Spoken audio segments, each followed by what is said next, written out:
Hi, hello, how's it going? Today we're talking about books. I'm leaving New York in almost 48 hours. I realized whilst packing or writing my to-do lists for before leaving that I am not taking any of the books that I've already read with me to Europe because it's just too much. I don't have enough luggage space. So all of these, actually not all, almost all of these are gonna go. Not all, because some of them I just loved too much and I wrote notes in, so I can't sell them, or I just don't want to give them away, so they're gonna stay with me. But most of them are gonna go. I'm either gonna give them to friends or I'm gonna sell them. So what better way to commemorate what books I read whilst being in New York than to talk about them. Also, so sorry about this yellow light. I mean, it's quite fitting because there's been wildfires in Canada, which has caused New York City to have this yellowish yellowish orangish smog all around, and it's just been apocalyptic. So I guess this is fitting, but I just don't have great natural light in this room and it's not gonna get better, so I just decided to go for it. Anyway, not all the books that I've read are here. There is one that I gave to a friend, and then one that I listened to as an audiobook, and the first two that I'm going to talk about are actually plays. I read them in their physical format, but I just borrowed them from the library. The two plays that I read were for a class called Voicing the Text, which I took at NYU this semester. It was a very performance-based class. We had two modules where we needed to reenact a monologue in front of an audience, and the monologues were taken from these two plays. The first one was Medea by Euripides. I've never delved too much into Greek mythology besides A Song of Achilles, which was an amazing book that I read, but it was a retelling. And then when I was little, I had this book of like Greek mythology, and I remember like reading about the female goddesses, which I was obsessed with, but that was pretty much it. I didn't really grow up later on having an infatuation or a fascination of it, so I didn't really know a lot. But obviously theater takes a lot from Greek plays, Greek tragedy and Shakespeare, so it's fitting that we kind of learned and studied those plays specifically. So Medea is, I think it's also fitting in the current literary climate that we're in, with a lot of books about unhinged women, right? So Bunny is gonna be featured here, but it's part of this, you know, women who commit these acts, you know, women who like go mad. And honestly, I was really excited about it. It's refreshing having female leads that have a lot of complexity to them, and that show that women are not just, you know, one thing. They're not just either strong or weak, or either crazy or super rational, logical. You know, like there's complexity to women as there is to any other human being, but I don't think that has been portrayed as much in media. It's just been very one-lined, or at least in my experience, and so it's interesting to see this positionality of women in literature nowadays, and I guess not only nowadays, but also reading about it through this perspective of a woman who like literally murders her children. Spoiler alert.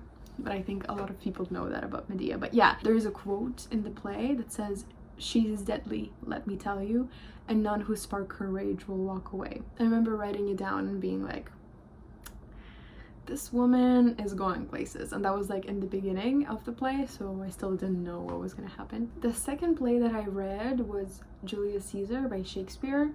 And, you know, I think it goes without saying, the play centers around the assassination of Julius Caesar. I enjoyed it, but I don't think I was, you know, taken by it as much as I was taken by Medea.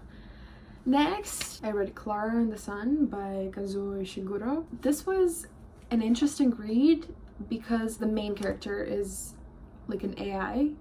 You know, she's an artificial friend. Her name is Clara. It's set in this universe where people buy artificial friends like Clara for their children, But you know, it also talks about friendship in a way that I've never read before. Obviously, I've never read about a book that centers AI at its core. For me, it sparked a lot of thoughts about technology, but also devotion, loyalty, friendship in that sense, the lengths to which you can go for somebody that you care about. And also seamlessly, it manages to interweave this conversation about, you know, can AIs actually replicate humans? It doesn't center around that question, but it kind of is present in the discussions and in the plot line here. I really like this book, so I really recommend it. I would read you one of my favorite lines, but I think it would give away too much of the story itself, so I'm trying to find something else. Oh yeah, I really like this part. Clara also narrates the story, so she says, I began to understand also that this wasn't a trait peculiar just to Josie, that people often need to prepare a side of themselves to display to passers-by, as they might in the store window, and that such a display needn't be taken so seriously once the moment had passed. And it just, for me, it encaptured the way, you know, there's different sides of us that we present to different people. You know, my mom, for example, often tells me that, you know, oh, you act differently with me than you act with your friends. And that isn't necessarily because I'm not being honest, as, you know, Clara is talking about Josie not being honest here. But it's just because you have different sides that you show to different people. And I think to have somebody that you show yourself fully to is very rare. Next up, I have the book that I listen to. There's this app called Libby, and I have a New York Public Library card, so I could just download Libby and then listen to books for free, given that I have the library card. So I, you know, jumped to that idea, and I read or listened to Uncomfortable Conversations with a Black Man by Emmanuel Acho. It just felt very fitting with the time to listen to this book because I had just moved to the US. It was, I think I listened to it in like February, right, you know, sort of close to when I arrived to New York, and it was the first time that I would spend so much time in the States. And because, you know, I'm from Eastern Europe, conversations about race haven't arisen as much when I was growing up. I think it was important for me to take that step and kind of educate myself on certain matters, and specifically because it was narrated by the author, which I really liked that. The book is structured basically through the questions that the author would receive about, you know, race, white people, black people, how to, you know, just uncomfortable questions that people are afraid to ask in public. And so he would answer them very engagingly so. So I think it was essential for me to listen to something like this whilst engaging with the culture here in the US. Next up, I read Happy Hour by Marlo Granados. I listened to an interview where they pronounce her name Marlo, but I don't know, this E here seems like it's whatever. I'm just gonna talk about the book. So Happy Hour is the funniest thing I've read here in New York, but also so complex as well. It's such a model mix of lightheartedness and reflection. Isa, who's the main character, she might not be everybody's cup of tea, you know, she might not be everybody's role model, but I definitely learned to take myself a little bit less seriously through this book. The book itself is written through such an engaging and funny prose that is just difficult to put down, and it's set in New York. It follows these two girls who come to New York, have no money, have no legal status here, can't work, but are trying to make it work. And they go to these like fancy extravagant parties, meet these people. It's such a commemoration of youth, I guess, in this novel. And I just really loved learning about their experiences. However, I want to say that although it is, you know, lighthearted, as I said, and it like celebrates the youth of these characters, it's also very self-reflective and very self-aware. Like Isa, the main character, she does a lot of reflection over, you know, her own actions and over the world. There's so much social commentary here, and so good. So I really recommend this book. I think it's an amazing read. So I'm just gonna read you some quotes. First, she says, "Is it wrong to think of pain as quantifiable? If it is not in quantities, how can we digest it? How does it move through our bodies without us knowing its size?" Just like, damn, I wish I could write like that. You know? There's also these chapters that depict grief and guilt, and I literally had pages that I literally wrote this whole page's worth underlining, because it was. But there is one that I love the most. She says, "She seemed tough and compromising, though I could tell she liked Nicholas, because she looked at him as if she was asking a question she urgently wanted him to answer." What? That just... I just like almost screamed when I read this lyric. I wanted to say these words. I think it's such a beautiful way to put it. Like, wow. So yeah, if that doesn't tell you to go get it, you basically should. Next up, we're kind of changing directions. I read It Ends With Us by Colleen Hoover. I saw it online at the Strand. It was discounted, so I was like, everybody talks about this book. I don't have TikTok, but everybody on TikTok I know is very obsessed with this book at some point. During like my winter vacation, I read Ugly Love by Colleen Hoover, and honestly, I had a bit of an issue with that book. Like, it's a fast read, you know, it doesn't take much time to read it, but I didn't like the experimentation with the format and the structure, so I just didn't particularly love it. This book, I think is more complex. I liked that. There's more complexity to the characters.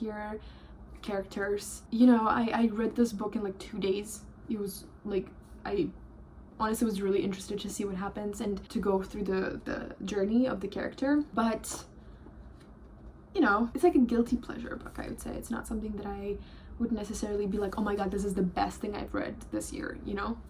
So, I know it's being made into a movie with Blake Lively starring, and people are upset about it. I don't really know why, but I guess that's a thing. It's basically about Lily, our protagonist, and she moves to Boston for a job, and she meets this guy, and they kind of fall in love. He ends up not being super great for her, but in the midst of it all, she kind of remembers her first love. I think that gives complexity to the story. It's not just like, oh, meet cute, fall in love, awful things happen, and, you know, it's just, there's more to dissect there. I guess more than Ugly Love, that's what I was comparing it to. Definitely so far I liked it a little bit more than Ugly Love, but again, take it with a grain of salt. Moving on to a book that I could not shut up about. Bunny. Just like loved this little piece of literature. I think it's insane. It's an insane book, but so great, like so great. At some points I couldn't put it down, and I kept reading it with my mouth wide open because I was shocked by what was happening. Shocked. It's the kind of book that makes you question everything you know about the book, but also about reality. So I think it's definitely worth reading. You know, it's definitely something that is going to leave you asking questions and thinking thoughts. A lot of thoughts. This is definitely a big brain energy. Big brain book energy. Big brain energy book.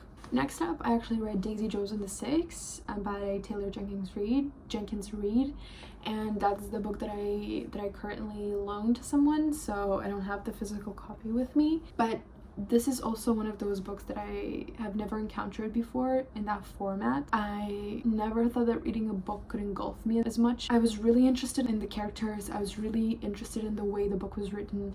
It's basically written in this interview style, but you know, there's no questions specifically. There's just people recalling events in their life.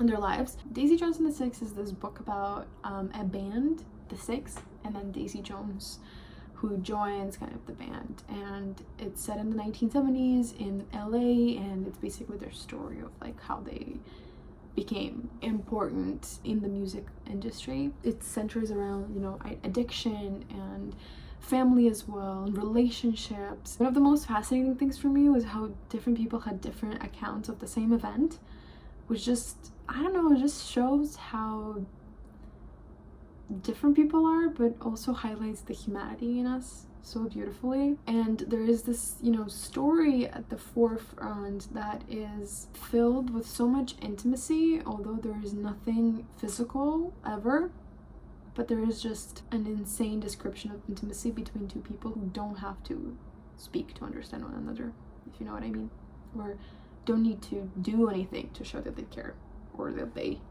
just get one another. Second to last book that I read was The Curious Incident of the Dog in the Nighttime by Mark Haddon, and it was very fast. I read it like on a bus ride. It's about this kid who is on the autistic spectrum, and he is going through a lot in his life right now. It starts off as this like story about him trying to understand who murdered the neighbor's dog, but it just goes deeper into him living with his condition, you know, his relationship with his dad, his brain.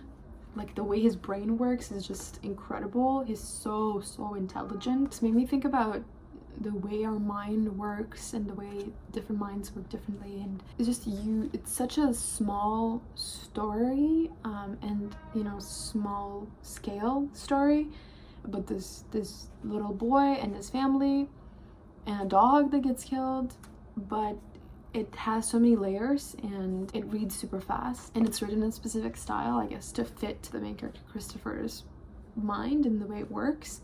So if you're looking for a short read, I think it's worth taking this. And lastly, I'm actually finishing Behold the Dreamers by Mbolo. I consciously made the choice to finish my reading journey in New York by picking a book set in New York. It follows the story of these Cameroonian immigrants living in Harlem, and they've come to the US with the American dream. Jendid, one of the two protagonists, is a fascinating character. He is so taken by the American dream and by the idea of living in America, and it comes across through everything that he says. Even when he experiences challenges, he's very optimistic about being here in the US. It says a lot about people who want to escape their life, their home, because they're searching for something else, for something they think will be better. And in many ways, I think this story speaks to so many people from so many different places. But it's not just about Jende and Neni, who are the two Cameroonian immigrants, but it also talks about